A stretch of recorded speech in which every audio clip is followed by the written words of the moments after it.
Hi guys, magandang umaga, magandang gabi, magandang tanghali, magandang araw sa inyong lahat. Tayo magluluto ng kangkong with tokwa or tofu na sinasabi. Meron tayong ingredients, ang bawang sibuyas, lalagyan natin ng pork, liempo, syempre ang ating tokwa or tofu, ang ating kangkong, meron lalagyan natin ng oyster sauce, meron tayong harina na tinunaw na sa tubig, at syempre ang ating paminta, yan, mantika ng baboy, toyo, at syempre ang ating asin. So guys, start na tayo. Ayan, mainit na yung kawali natin. So maglagay tayo nitong mantika. Ayan, tagal no, kasi mantika ng baboy yan eh.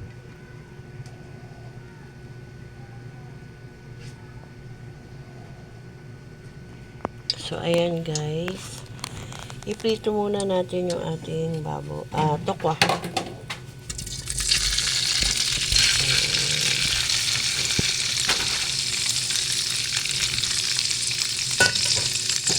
Para hindi naman siya madurog. So, prito muna natin yung ating tokwa. Ayan guys, paghaluin lang natin hanggang maging brown.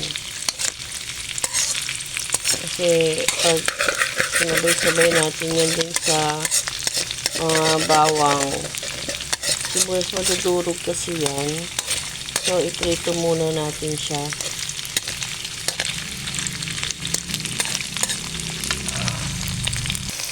Ayan guys, so nakikita nyo nagiging brown na siya.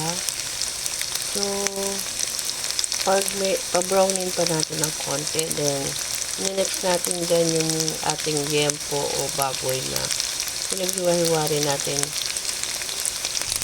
Ayan, nahango ko na siya muna guys.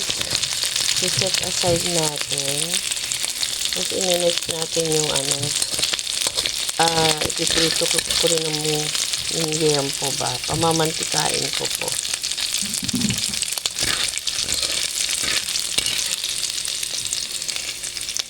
Ganyan guys. Para hindi siya madurog. Kasi pangit naman yung durog na durog siya din sa pagkain natin.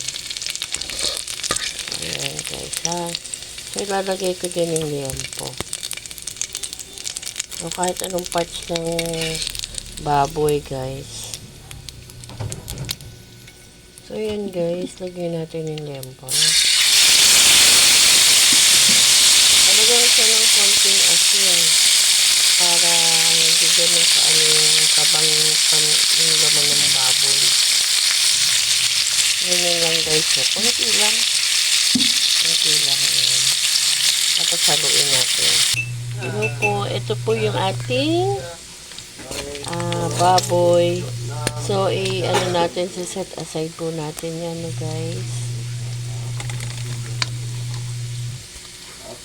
So, ngayon, guys, na tayo, no? Mag-gisa tayo ng sibuyas, bawang.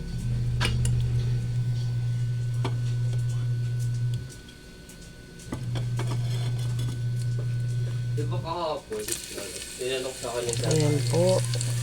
Yung Pagbabrownin po natin yun guys. Tapos po natin dyan ay yung ating sibuyas.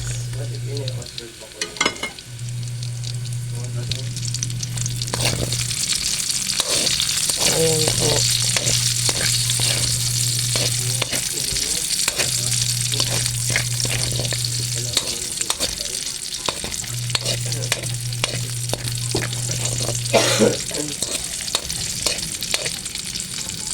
Ayan po guys, luto na. So isalin po natin yung ating baboy uli, yung ating pinirito nung una.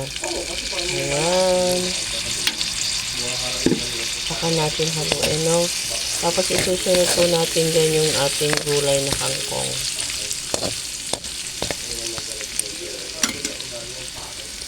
So So, ayan po guys, yung ating kangkong ilalagay na natin. Hahaluin po natin yun. So, ayan guys. Hinalo ko na guys. Nakita nyo ba? So, lalagyan po natin siya ng isang mug na tubig. Ayan. Para tuloy-tuloy na po siyang Sabi nila wala. maluto. Gusto nyo, dagdagan nyo pa guys, no? Depende sa dami. Kasi, lalagyan naman po natin yan ng harina para medyo lumapot yung sauce niya. Kasi next week ko sa So guys, ayan, tignan natin, no, kung kumulo na. Ayan, kumukulo na guys. Lagay na natin yung ating tokwa. Ayan, kita nyo ba guys, ang sarap niyan. Try nyo yan sa bahay nyo, no, haluin ko lang guys. Ayan guys, hilahalo ko na. So lalagyan natin ng pampakulay lang na toyo, no. Kung makulayan lang siya, hindi siya ganyan. Tapos, isi-next natin dyan ay yung ating oyster sauce. So, yan guys. Ito yung oyster sauce. Lalagay na natin. Ayan. Ayan. So, ayan guys. Nilagay ko na yung ating oyster sauce po yan. After nung soy sauce. So, ilalagay po natin yung ating harina. Yung harina na tinunaw sa tubig para lumapot-lapot siya, no guys. Lagyan pa natin yun ng salt and pepper to taste. So, ayan po guys. So, lalagay na natin tong harina na may tinunaw natin sa tubig, no? Para pampalapot. Haluin po natin. Ayan guys, sasagyan na natin ng asin. Ayan. At saka paminta po. So ayan guys, naglagay ako ng paminta. So ayan na po, hahaluin na lang po natin yan guys. Tapos yan na po yun, yung atin. O, kita nyo? Lumapot na siya. Kita nyo ba guys? Lumapot na. Tingnan nyo yung sabaw. Diba? Malapot na yan guys. Sarap na yan. Try nyo po ito sa bahay nyo. Healthy naman po. Kung yung ayaw nyo yung baboy, tanggalin nyo po yung baboy. So, yan lang po ang ating menu for today. Kangkong with tofu or tokwa with oyster sauce. Maraming salamat po. Please like, share, and subscribe. See you next vlog guys. Bye!